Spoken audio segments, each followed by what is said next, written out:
किसी का भी हृदय, मान लो किसी भी जीव जंतु को आप कष्ट दें और उसका हृदय आह भर जाए, तो वो आह वज्र की लेखे तुम्हें भोगना पड़ेगा। वो आह किसी की ना लेना जिंदगी।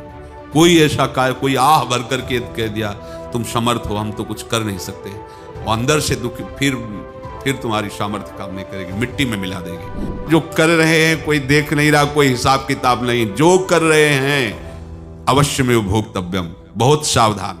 जीव स्वयं नित्य निरंतर कर्मों के जाल को रच रहा है और अपने आप को बांध रहा है। आपको मुक्त होना है, बंधना नहीं है। जीव का जन्म कर्मों के अनुबंध से होता है, कर्मों के बंधन से होता है, और उसको अपना ऋण चुकाना होता है। कर्मानुबंध ये बहुत सूक्ष्म विषय है।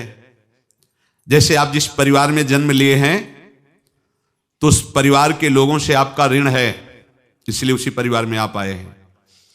और ऋणानुबंध उसको बिना चुकाए या बिना वसूल किए आप वहां से जाएंगे नहीं। आपको लेना है तो वसूल करना है, और देना है तो चुकाना है। जैसे किसी के यहां पुत्र हुआ, जन्म से ही पैसा खर्चा शुरू हुआ, बड़ा हुआ तो उद्दंडता के द्वारा मार पूरे परिवार को क्लेश पर क्लेश देता चला जा रहा है। ये तुम्हारे कर्म का फल है।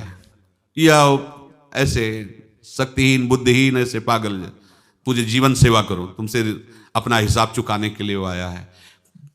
अब परिवार के जो सदस्य जुड़े आके, मतलब पत्नी आते ही पूरी हृदय में आनंद, परिवार में आनंद, और जीवन भर वो आनंद ही सुख देने के लिए उसका जन्म हुआ। वो अपना ऋणानुबंध मुक्त, और आते ही भयंकर क्लेश खड़ा कर दिया, बीच में दीवाल और झगड़ा वैसा, फिर अतरे दिन मारपीट शुरू, कलह अशांति, पूरा जीवन नर्क। हिसाब करने आए, ऋण चुकाना पड़ेगा। किसी का ऋण वसूल करना है तो किसी को ऋण चुकाना है, दोनों काम करने होते हैं। अनेक जन्मों में अनेक लोगों के साथ हमने जो बर्ताव किए हैं, अच्छे या बुरे, वो होंगे। अब किसी आदमी को हम जानते नहीं, अचानक मिला, अचानक टक्कर लगा और मार पीट गाली गुप्ता सब कर दिया। अपने घर का भाई ही भारी दुश्मन बन गया और क्लेश हिसाब है। एक प्रभुदत्त ब्रह्मचारी जी की वाणी में पढ़ा था, एक महात्मा जी भ्रमण करते थे, तो उस समय असरफियां चलती थी, मोहरे असरफियां, तो उनको भेंट में देते लोग। तो जब 2, 4, 6, 8 ऐसे मोहरे हुई, तो उन्होंने विचार किया कि और भ्रमण करके जब काफी मोहरे हो जाएंगी तो प्रयागराज में जब कुंभ पड़ता है, एक बार पूरे सब अखाड़े के संतों को, अलग अलग संप्रदाय सब संतों को बुलाएंगे और सबको पुआएंगे। अब साधु है तो यही विचार करेगा, और क्या विचार करेगा। तो उन्होंने एक ऐसे डंडा बनवाया, बेंत, जो ऊपर से चूड़ीदार और भीतर पोला, और मोहरे उसमें डालते गए, और भ्रमण, जहां जहां श्रद्धालु भगत थे सबके यहां जाना, और इच्छा रखना कि एक मोहर तो दे ही दे दक्षिणा में। प्रभु जो चाहे वो करे, अपनी चाह नहीं रखनी चाहिए, अपनी चाह प्रभु की चाह में मिला देनी चाहिए। धीरे धीरे वो छड़ी भर गई, भ्रमण करने वाले महात्मा चूड़ी लगाई, इंतजार करते रहे। जब प्रयाग का कुंभ पड़ा तो चले। तो रास्ते में एक गांव में पूछा जाता है, जैसे कहीं रुको कि कोई श्रद्धालु ऐसा है जो संत सेवी है। तो कुछ लोगों ने बताया, हाँ एक परिवार है बहुत संत सेवी है, और आपको मिलाते हैं उनसे। हाँ ये महाराज घर में रुका, खूब अच्छा हलवा पूड़ी पवाया, और जो घर के मालिक थे चरण दबाए। चरण दबाते दबाते उनकी दृष्टि पड़ी उस डंडे पे, इतना मोटा और ऊपर से कुछ चूड़ी सी भी नजर आ रही, इस डंडे में तो कोई रहस्य है ही है। अब महात्मा जी को खवा पिला के सुला दिया। महात्मा जी जब सो गए तो पत्नी से धीरे से कहा, वो डंडा लाओ बाबा जी का डंडा। वो चूड़ीदार जो ही खोला पलटाया तो सैकड़ों मोहरे। ऐसे संत रोज पधारे भगवान, तुम आनंद हो जाए फिर क्या। पत्नी से कहा, नाप के कंकड़ लाओ। वो तो महात्मा जी तो खाए खीर पूड़ी, आराम से सो रहे। रात में पूरी प्लानिंग करके उसमें कंकड़ भर के चूड़ी लगाकर सिराने रख दिया, सारी मोहरें हटा ली। महात्मा जी आराम से छड़ी उठाए तो वजन पक्का, वैसे बड़े लोग चतुर होते हैं। पर ये नहीं जानते कि कर्म कितना भयानक होता है। और उनकी कोई संतान नहीं थी, पर धन में इतना प्रेम उनको था। बहुत सावधान, साधु महात्माओं के पास जो अर्थ है, गृहस्थी अगर आता वहीं से है, पर अगर उसको जोर जबरदस्ती या किसी छल कपट से, तो वो उसका विनाश ही करता है। आज तक का प्रमाण है। अब उनको ये भाव पता नहीं होगा, या पता होगा तो लोभ के कारण वो उसको मान नहीं पाए होंगे।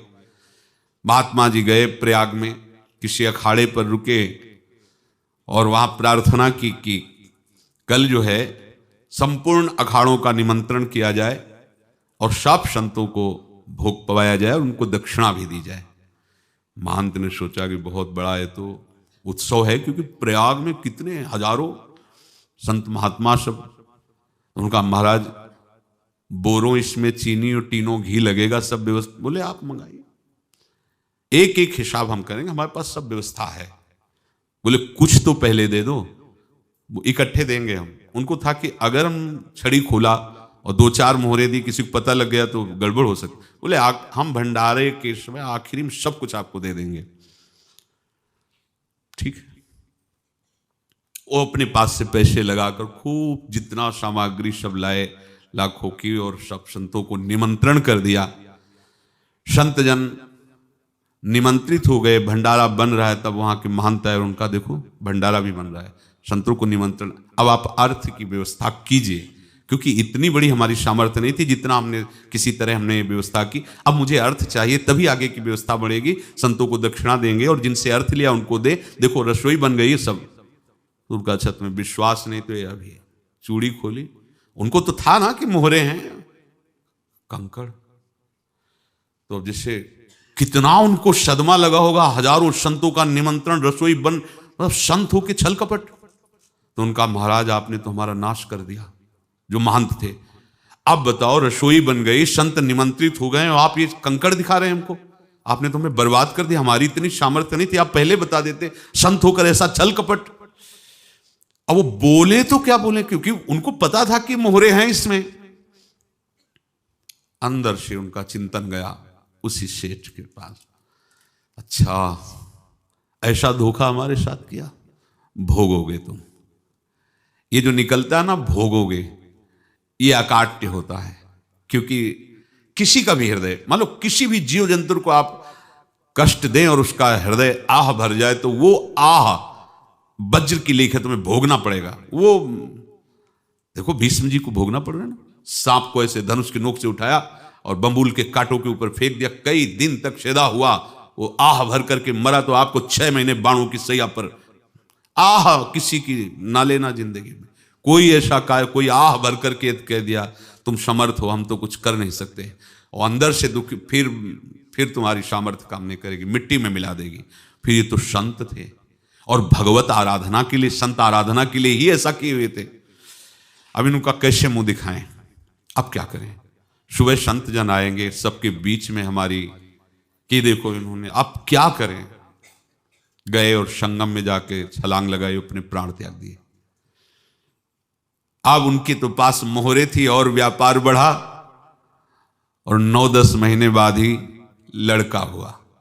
अब तो उनको कि संत फलीभूत हो गया। देखो व्यापार चल रहा, लड़का नहीं होता था, लड़का भी हो गया।